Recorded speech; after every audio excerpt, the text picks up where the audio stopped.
Hello, Tansei Anin, and welcome to APTN InFocus. I'm Daryl Stranger.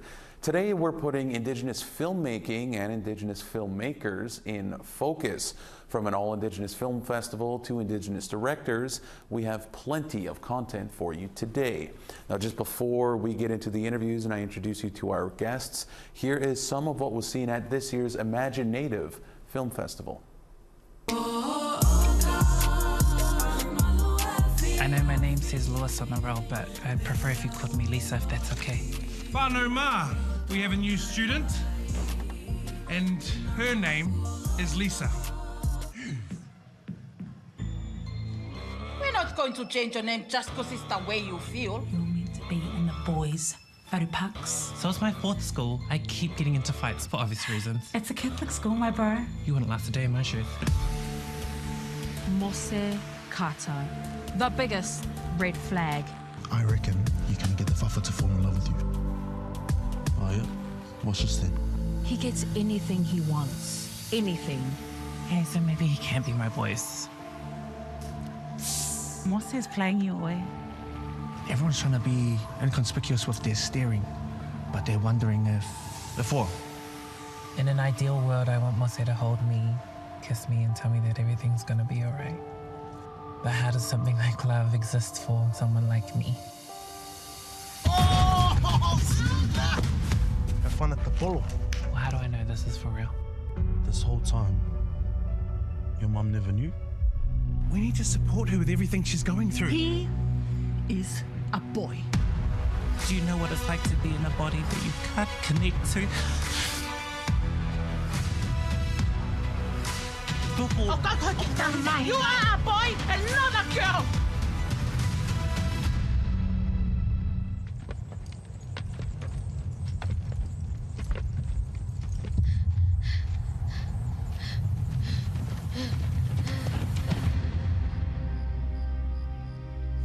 To the Aboriginal Protector, Mr. Crank. I am writing regarding the progress of the new boy you sent us.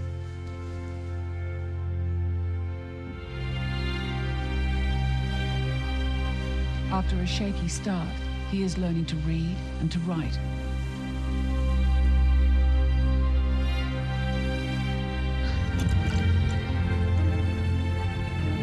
He has a passion for Christ, and I feel that he may even follow in my footsteps.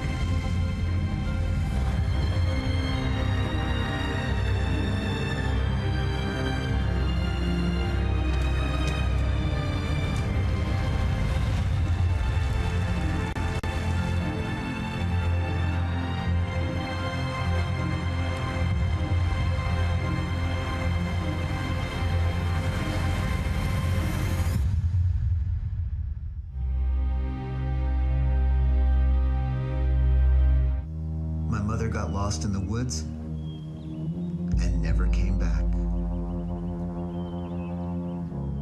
She went to Auntie Gladys's funeral, and at the service, a pack of rabid bears broke in and took my mom. Rabid bears, right here on the res. And even when his heart isn't in it, the bear named Jesus is pretty convincing, so I don't blame my mom for falling for it. Kinda.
in joy, in sadness, and in anger.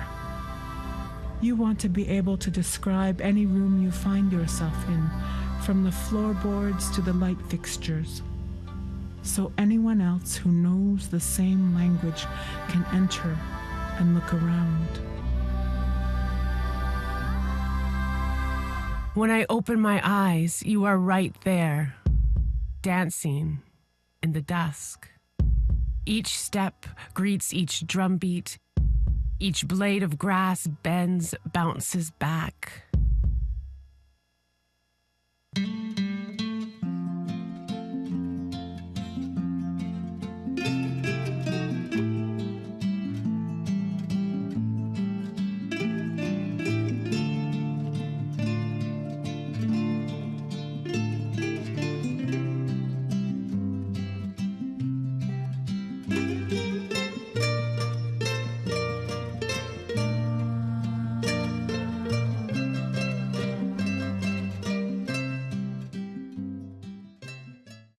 Naomi, thank you so much for joining us here on APTN in Focus.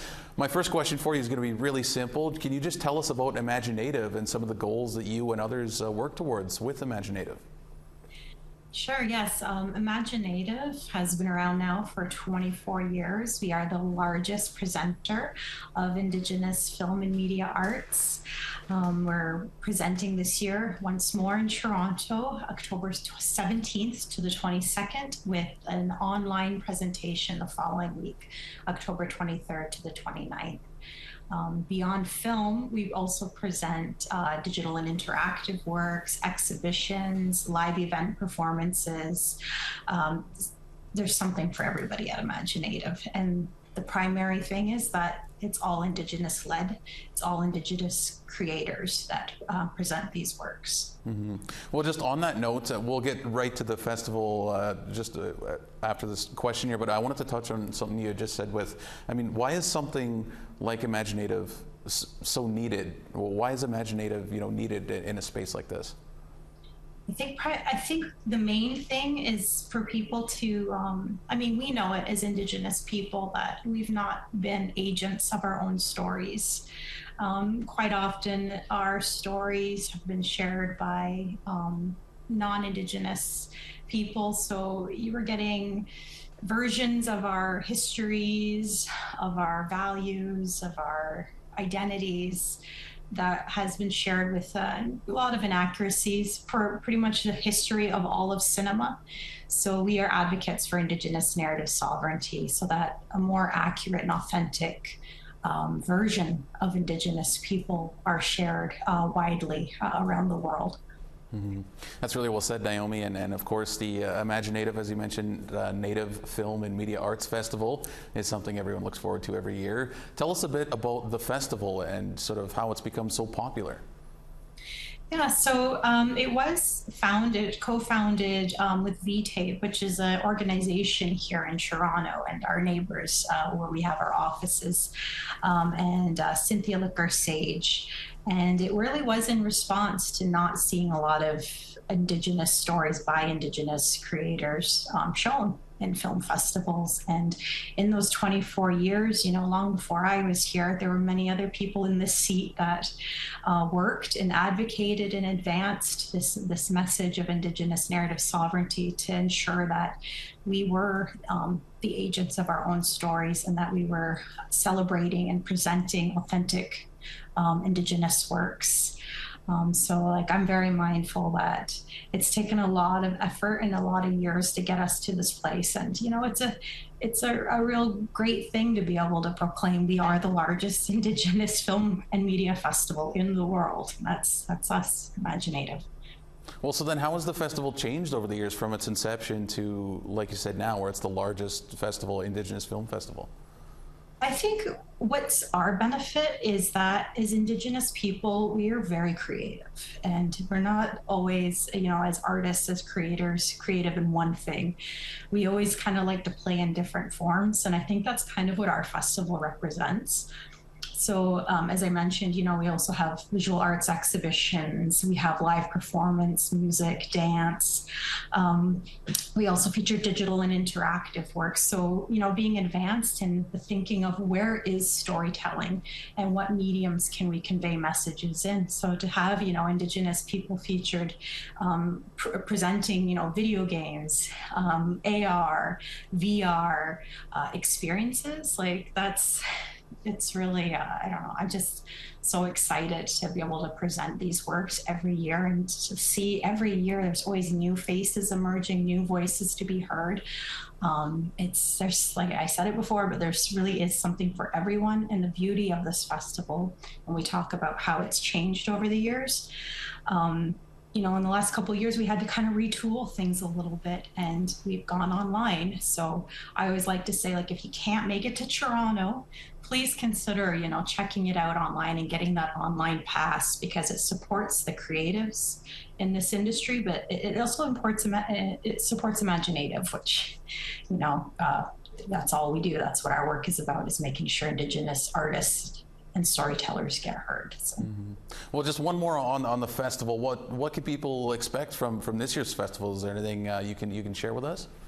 Well, one of the big celebrations that we do every year is we always have an awards presentation. And so this year we've announced our August Schellenberg winner, which is Jennifer Podemski. So we're really excited about that. And we invite people to, come out and celebrate and cheer and clap for all of those award winners. So that's one big announcement. The art crawl is really large this year. We are partnered with 7 Toronto area galleries and presenting 7 exhibitions. It's hard to pick just one thing. There's a lot. Yeah. Well, so then sort of with everything we've talked about, what role does film and art and media have when it comes to reconciliation? It's the strengthening of the voice, Indigenous voice, authentic voice.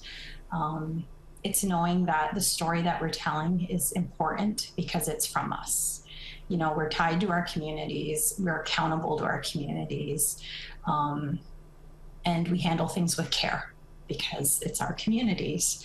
And that's very unique to what Imaginative presents, and you're not going to find that, necessarily anywhere else if their artistic policies aren't like ours, which are you have to be Indigenous to be featured in this festival. Mm-hmm. And Naomi, I was just sort of looking around on the Imaginative website. There's so much detail on that website and so many different things that you can look at. And one of the things I had noticed as well was the Imaginative Institute. Can you talk a little bit about that? I was super intrigued by that. So can you sort of describe that for us? Yeah, so the Institute is our year-round professional development opportunities. So each year we work with professionals in the industry to host year-round labs, residencies, mentorships. And a lot of the works that go through these labs and get developed, they become great successes and they, get made into films. A good example is Gail Maurice's Rosie was one of our lab participants, and her film closed the festival last year. So it's a way that we get to be involved with the filmmakers on a continual basis and supporting them, from perhaps an emerging place, and then to watch them grow and have their own successes later on it's kind of like why we all do this work as arts administrators. And so we talked about, how the festival has changed over the years. How have you seen just Indigenous storytelling and Indigenous stories in film and that sort of thing also change over the years, just as a whole? I think somebody had asked me this before, like what have you seen in your time? And when I was a young girl, I was just happy to see an Indigenous person on screen, period. And I was really happy when they were actually Indigenous. And now what I've seen is there are more Indigenous-led productions, writers, producers, directors.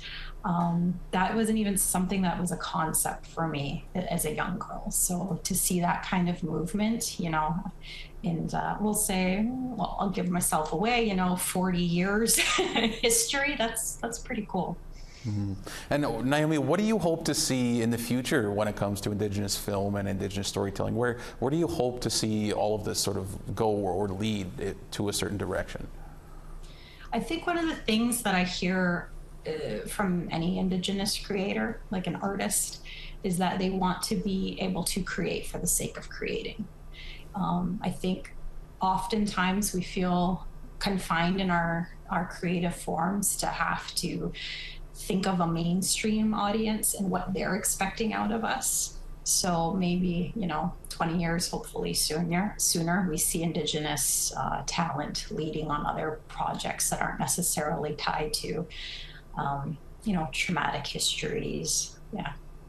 And just before we let you go, Naomi, I just wanted to get your thoughts. Do you have a favorite Indigenous film, a personal favorite? I'm not allowed to answer that question. I love them all. I thought I'd get a recommendation from you. I tried anyway. Naomi, we'll have to leave it there, but I want to say thank you, Miigwech, to you for giving us a few minutes of your time and sharing a bit of imaginative with us. So thank you.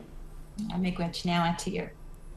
All right, it's time for a quick break. We still have plenty more interviews still to come. Stick around.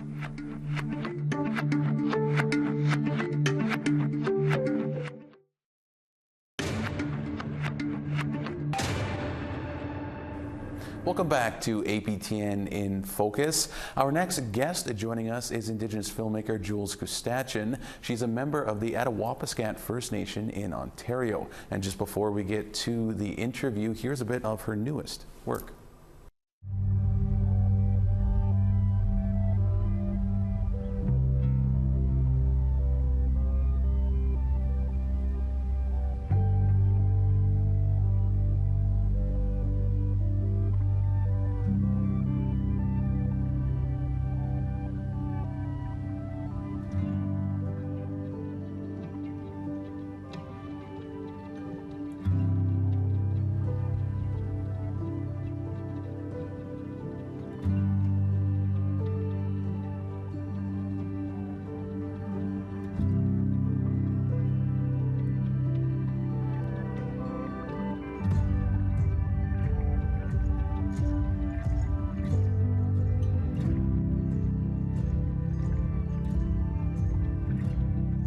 In the Indigenous world, everything is interconnected to each other. It's like a spider web, and whatever happens to that spider web happens to all of us. So if one little strand is cut, it affects the whole thing.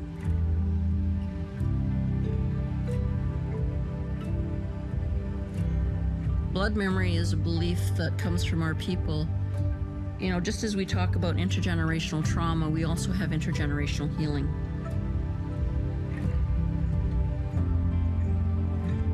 She made us. What you did, Granny. Look what you did. This is all because of you. Well, Jules, thank you so much for taking a few minutes of your time today. We really, really appreciate it. Our topic of this In Focus show is all about Indigenous film. So I wanted to just start really, really simple and just ask you what sort of got you into film and why you wanted to do film. Yeah, so Wache, thank you for having me. Probably a year after the Oka crisis, I moved to Montreal and I was in the theater program there at Concordia University, and I was introduced to Alanis Obomsawin, and wow, just floored by her work. I've always been exposed to documentary, but seeing an Indigenous woman in the in position of power and authority, I think just blew me away. So I think I've always loved documentary, but I started off in theater and moved into acting and so forth. And now I'm focused in documentary, but I'm also moving into scripted. But Alanis, I think, is the one who really cleared the path for me.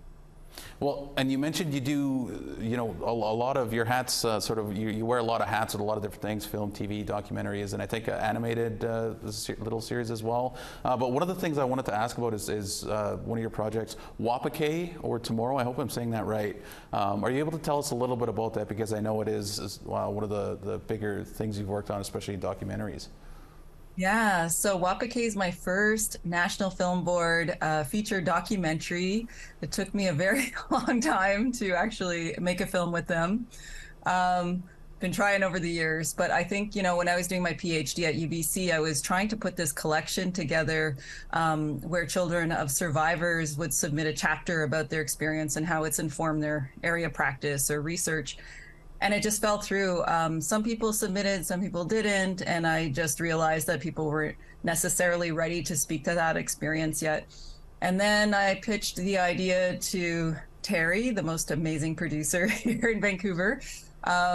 She loved, you know, what I was proposing, and we moved forward, and we moved through all the, you know, phases of development and then production and post-production. But Wapake is a film about intergenerational trauma and healing.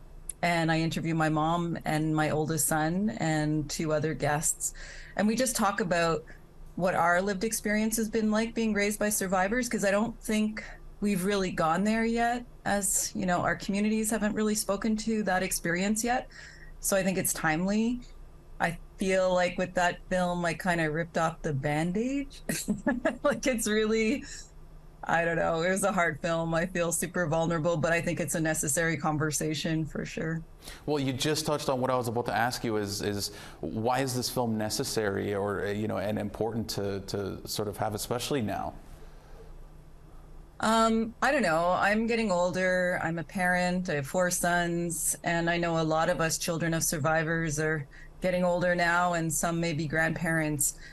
And, you know, there's a lot that we need to talk about in terms of intergenerational trauma, and what does intergenerational healing actually sound like? What is that process like? And for me, I just felt like full. I don't know how else to explain it, because I don't think we've fully articulated yet what it is that we need to do. So I think for me, my centralized question, or my question that I came to the documentary with, was, who am I without her trauma? My mom went to residential school. She went to St. Anne's from the age of 5 or 6 to 16. So that's 11 years of her life. Plus she went to day school and another residential school. You know, her first language is Ininimo, and it's Cree. English is her second language. She's worked hard labor jobs her whole life. She's never had a good relationship with, you know, the educational system and stuff. So, you know, of course that's going to impact all her trauma from, you know, residential school is going to impact how she parented us. So I don't know. I just think it's time. Like, we can't keep putting it off. Like, we have to talk about it, or we're not going to break, you know, the cycle. I think it's time to break the silence. It is definitely going to be a difficult conversation, but no, we're getting older now. We have to talk about it sooner or later, right? Like, we want our children to soar and our grandchildren to soar. So how do we do that? We do that by taking the first step. Mm-hmm. That's really well said, really well said. And, you know, I'm glad that we were able to talk about this documentary. And just when you're working on projects, where do you draw inspiration from? I know you mentioned your mom and you know, your family. Is that a source of inspiration? Where do you know, sort of draw your inspirations when you're working on something? I was thinking about that today, because I think as an Indigenous storyteller, you know, my aunties, my cousins, living up north, the bush life, you know, like gathering around the fire, sharing stories. It's just so much a part of who I am. Speaking truth, you know, like, I don't know. I just feel like it's in me. I've always loved storytelling. I've always loved film. I'm a big documentary nerd as well. So I don't know. It's an amazing medium. I mean, I love theater and writing and stuff as well, but I don't know. I just feel like I'm inspired by my grandparents' stories, about my ancestors' stories. It's just, I'm so proud. Like, I don't know, when I go on set, I have a whole other different methodology when I do film. We start with smudge. I try to hire as many Indigenous folks as I can. I always bring people in a circle. Like, I just do it my way. I don't necessarily know what the rules are on a big industry film, but being a key creative, like being a producer, I make the rules, and I'm going to make them Cree style. Mm-hmm. So I think we all, as Indigenous people, I think we are all, you know, storytellers in some way, right? So for you, that's just that you're taking that and putting that on you know, on the screen, which is amazing to see. But yeah, I think we all have a little, you know, storytelling in us. And so as well, you mentioned your PhD. I wanted to just touch on that as well. So it could be doctor. I guess I could, could have said doctor for you as well. But you completed your PhD at the University of British Columbia, the Institute of Gender, Race, Sexuality, and Social Justice. And you did focus on Indigenous documentary practices. Am I getting all that right? That's a lot of stuff there. So can you just tell us a little bit about that and why it was important for you to go and get that PhD and study all of that? I struggled a lot through school, like my, elementary school, high school, I barely made it through. When I graduated, I was offered a job as a tattoo artist and a lead in a play, and I decided to like fight my way through university. I don't know, it's really difficult back then for Indigenous folks to navigate this colonial institution because we're totally erased from the curriculum. But I just felt like if I wanted to make a difference in my life, we grew up in poverty. We were struggling financially, and I was a single mom, and I just realized that education was the way out for me. So that's what I've been focusing on. And then, I don't know, I feel like the PhD is almost like me proving to myself and others that I was smart enough. I've always been smart enough. And I just think that, I don't know if there's others like me that just felt like they weren't, they were just struggling through, and it wasn't a very welcoming place for a lot of Indigenous folks, I think. I get asked that often, and I'm not quite sure what the answer is. Maybe I just wanted to prove to people that I could actually do it. My mom was born in Lake River in a wigwam up way up northern Ontario, and spoke Cree and lived off the land, and my grandparents were hunter-trappers, and I feel like I've got a foot in both worlds. Mm-hmm. Well, you certainly do, and congratulations on everything that you do. I mean, your hat, like I said, is in so many different places, so good on you there. And a lot of your works do feature, resilience and hope for Indigenous people. This question is sort of based on sort of what I've been asking, but why is that so important to you and overall to share these stories of hope and resilience? It's so important. I think for me, being a mom too, and then having my children not necessarily see themselves reflected on the screen, and there was a lot of stories of trauma, and rightfully so. Like, everybody has a right to speak their truth, and I don't want to censor anyone, but I also think it's necessary for young people to be able to see positive stories of celebration where the other shoe doesn't drop, so a lot of my earlier films, like my CBC stuff, and I have a TV series called ASCII Boys on APTN. I think, when I brought that up north and I was showing the kids up in Ottawapiscut, just seeing the smiles on their faces, you know what I mean? Especially my community has been in the news so much. There's so much despair. And when I go up there and I, sometimes I do film workshops and stuff like that, and just I show my stuff and they laugh, they joke around, and I'm like, this is how our children should be living their lives. They should be soaring.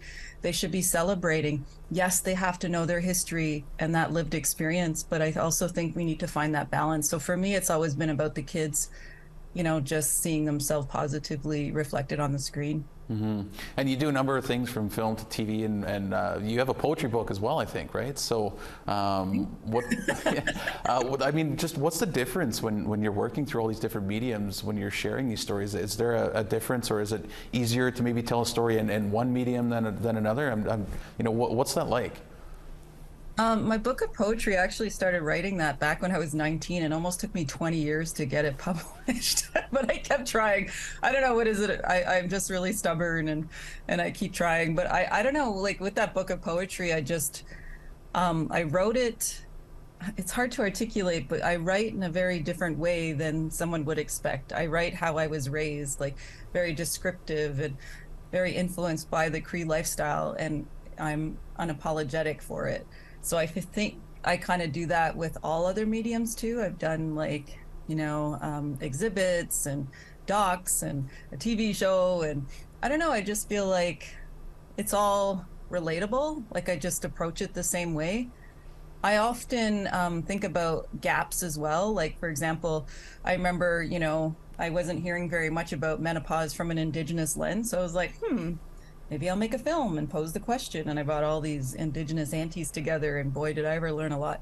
That film's called Kaya Meta, but and then I became the menopause queen for a while. But but I just posed the question, right? You just see where there's gaps. Like, I don't know. There's so much more story that we have to tell, and yeah. Well, so then what role does film and TV and just Indigenous storytelling play when it comes to reconciliation? That's a good question. Because like for me, I make my films and my projects for Indigenous folks. Because I really do believe that settler Canadians, you know, the scholarship is out there, the films are out there. I feel like it's a lot of emotional labor for us to continue to do this work for others when it's not our system. You know what I mean? We're impacted by the system, that colonial system. And why are we doing that emotional labor and educating people about how we've been, you know, traumatized by it? So I push back. I mean, I think people can, you know, of all different walks of life can engage with my work because, you know, it's a human story. And, but I don't necessarily focus on educating anyone because I mean, it's all out there. I think people need to do the work themselves, you know, like I'm getting older now, maybe I'm a mad auntie now, but I'm just like, no, you know, the resources out there. I think you should be doing the work yourself and figuring it out. And, you know, it's your colonial system. So it's a bit of my fire in me, but yeah, I just, in terms of reconciliation, just engage with our work, like read our stories, like take the time to know whose land you're on, and you know, things hopefully will change for the better, I hope. So how have you seen, or have you seen a shift in how Indigenous stories have been told over, you know, the X amount of years or over the last few years even? Yeah, you know, I've been around a long time and I started off in theater and acting, and the roles that I was getting, oh my goodness, like everybody would just like faint, I think, and be horrified by them. But definitely having more Indigenous production companies, building capacity, creating positions that are meaningful for Indigenous folks. Like we have the Indigenous Screen Office now, like APTN, like we are really paving the way for the next generation of filmmakers. Like that wasn't necessarily there when I was younger. And maybe I, in a way, helped pave the way a bit for, you know, the younger folks. I know people like Alaniso Bomsawin has. Like we have so many matriarchs in our film and TV community that have done this work, other filmmakers as well. I just feel like there's definitely a shift. And for me personally, producing, being in that key creative role where I make the decisions is key. Like nobody tells me how to go about doing things. If I want to stop and be like, okay, we need to smudge right now, we need to get aligned, then I can do that, right? Nobody's like harping or micromanaging me. So I think there's a huge shift in the industry for sure. So then just on the flip side of that, where do you see, you know, Indigenous stories and Indigenous filmmaking and all of this going as we move forward here? Or where would you like to see it go? Well, that's a good question. I think and when I say building capacity, I also think we need to do that financially, economically. Because when you have a production, you have to get interim financing or find an ally who can do that for you, because we're not there yet economically, unfortunately.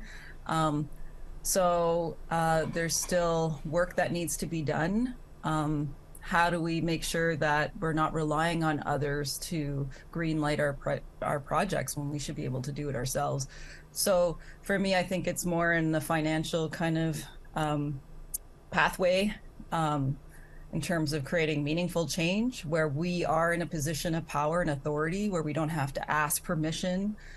You know, I think we're getting there. Like I don't know how many production companies, Indigenous owned production companies we have in Canada right now, but that would be an interesting kind of topic, or just to find out who's out there doing this kind of work, right? Absolutely. Definitely doing it. Like there's more and more of us. Yeah, well, that might be, you know, it could be a future InFocus. One thing we could look at is those companies and Indigenous production companies. But Jules, we'll have to leave it there. I want to say thank you so much, miigwech, to you for taking a few minutes and sharing a bit of your story and, you know, a bit of the work that you're doing, and which is absolutely fantastic. Everything that you do is wonderful. So, yeah, just thank you so much again for you know, taking a few minutes for us. Miigwech, thank you. All right, it's that time for one final break here on the show. We do have one more interview still to come. Make sure you stick around. Do you have a question or comment? Send your thoughts to infocus@aptn.ca. Share your voice with APTN InFocus on your favorite social media and watch live on APTN News, YouTube, and TikTok.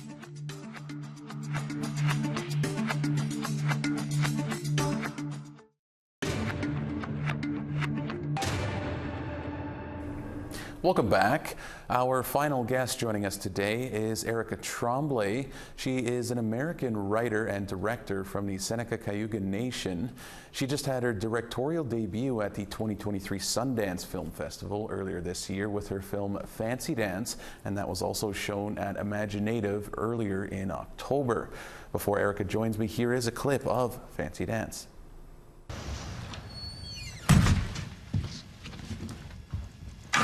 What do you want? Danny saw you up at the camp. So what? Bet you didn't know Towie was slinging dope for Boo. Who told you that? You did know. You found out she was dealing, you didn't tell me? It's an open investigation. I didn't tell you because I knew you'd do some stupid shit like this. Well, what's your move? Seriously, JJ, what's your move? As far as I can tell, I'm the only one out there looking. You always do this. You take something that's happened to everybody and you make it about yourself. But you keep going on like this, and it don't end well for you. And it don't end well for Roki.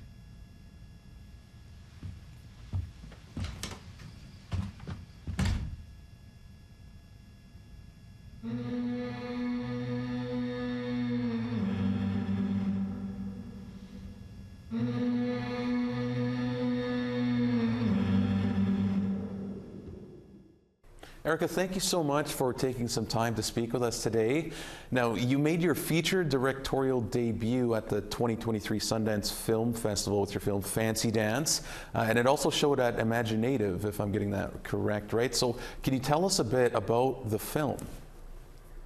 Sure. So Fancy Dance is a feature-length narrative film. It follows a queer woman from the Seneca-Cayuga Nation who is left as the unlikely caretaker to her 13-year-old niece when her sister goes missing.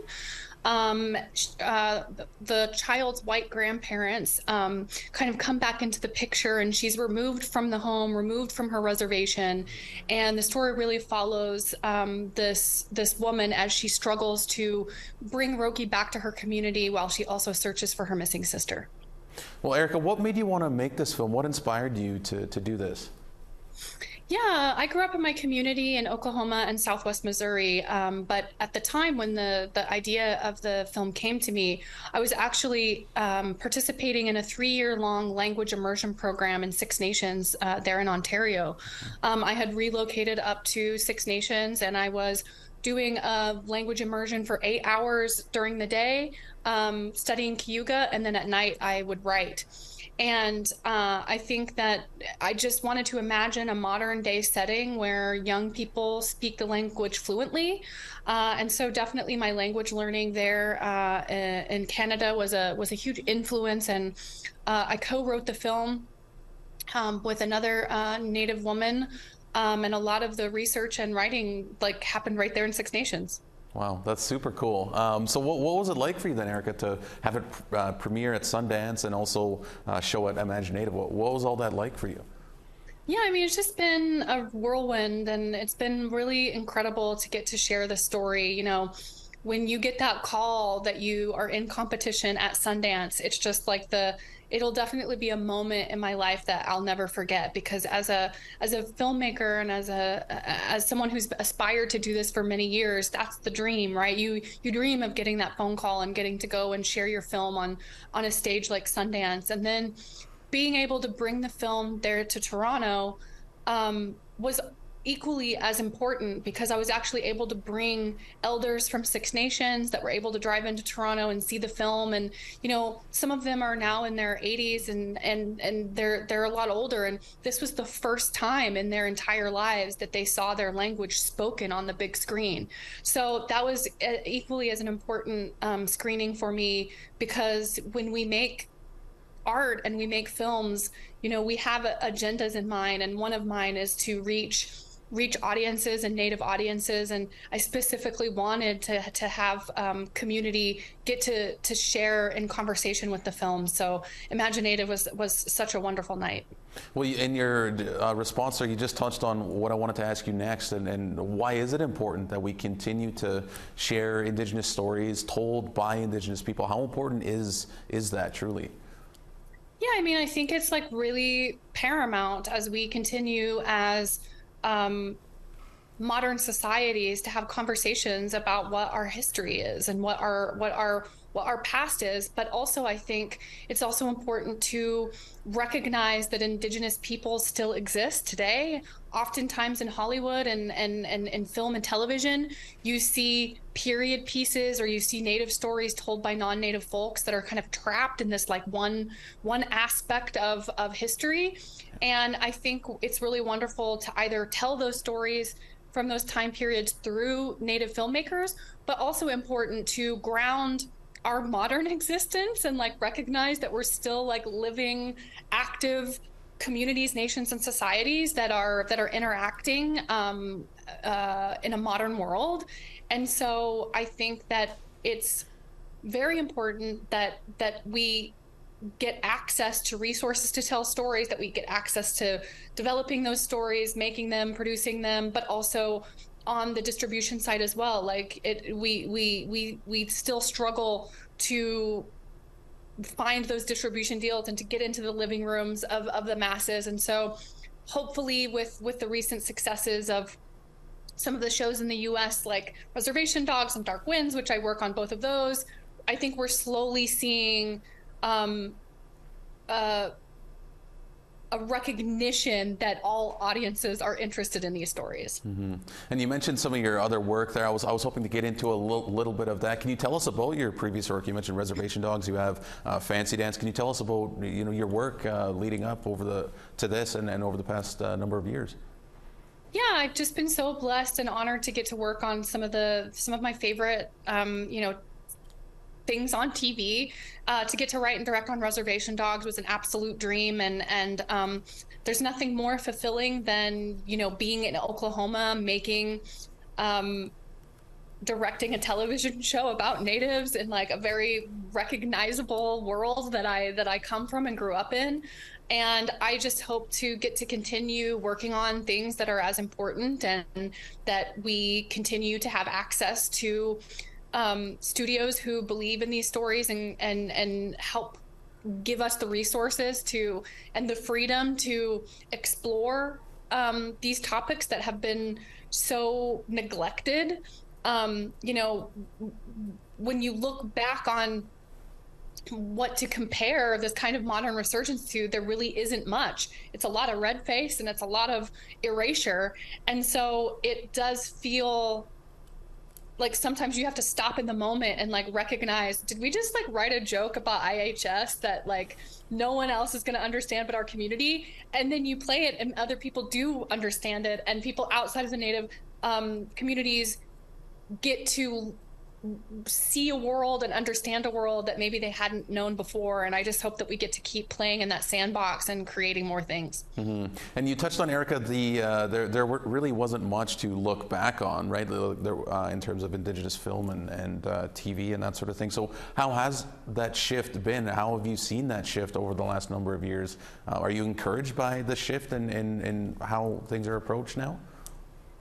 I am, but I think there's still so much like work to go. Like our film Fancy Dance, which premiered at Sundance, played at South by Southwest, has a nearly perfect Rotten Tomato score, has all positive trade reviews. Like our film still hasn't sold.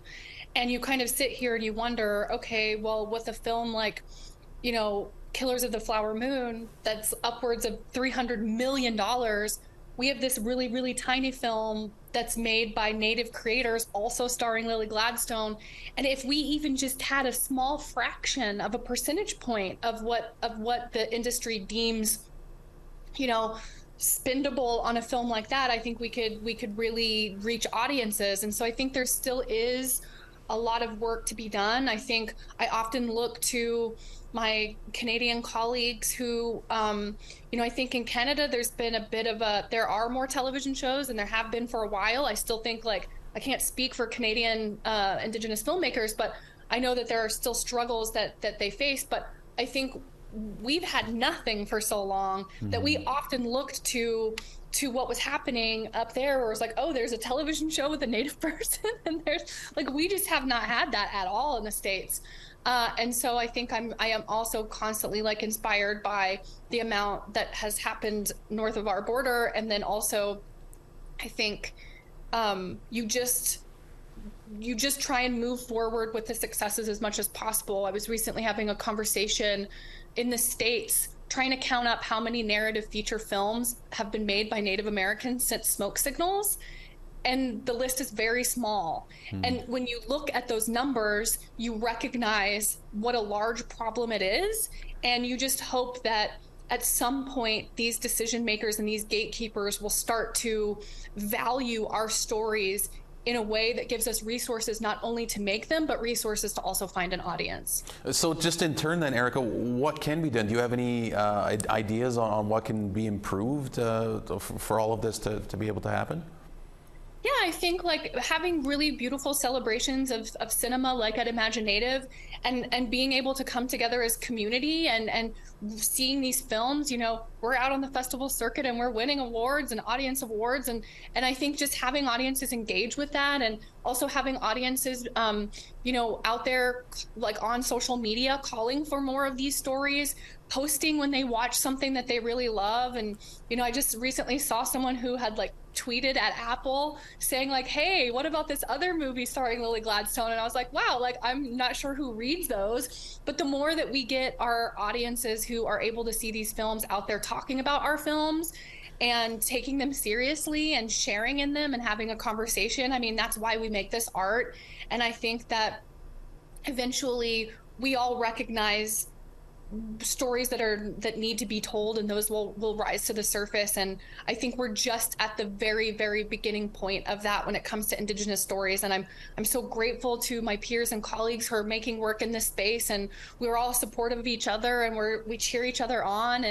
And you know, I'm very optimistic while also recognizing the large mountain that we all still have to climb together.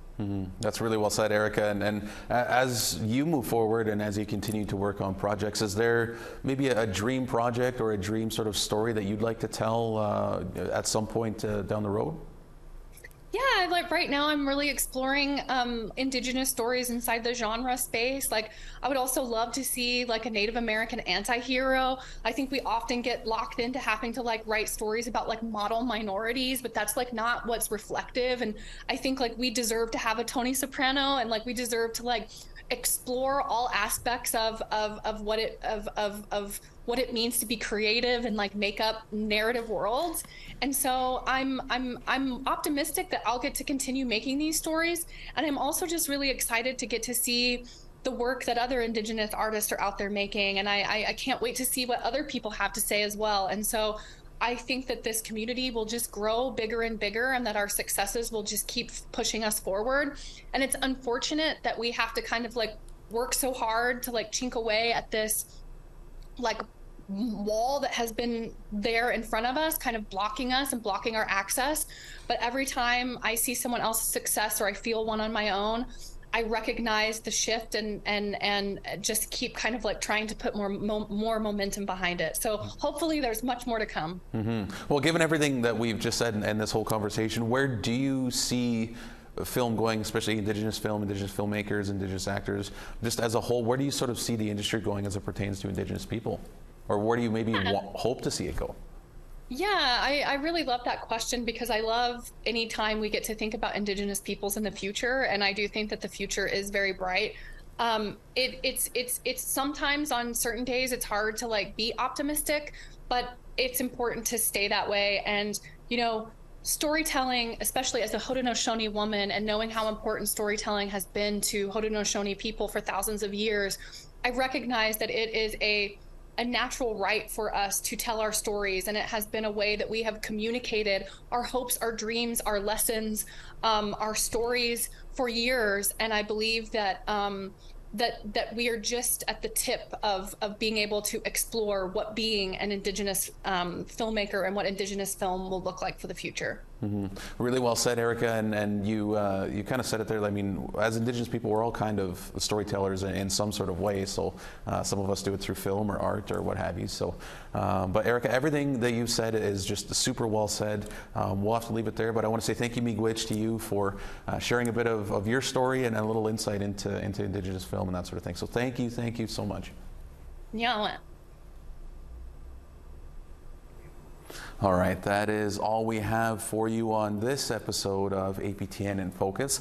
Of course, today's episode will be available as a podcast. You can listen and subscribe on aptnnews.ca/podcasts, or you can find us on your favorite player. And if you missed any of our past episodes and you do want to catch up, you can find those and more on aptnnews.ca/infocus. Thank you to all of our guests for joining us today. For all of us here, thank you so much for joining us. Miigwech, Kinaskamatin, and have a great rest of your day.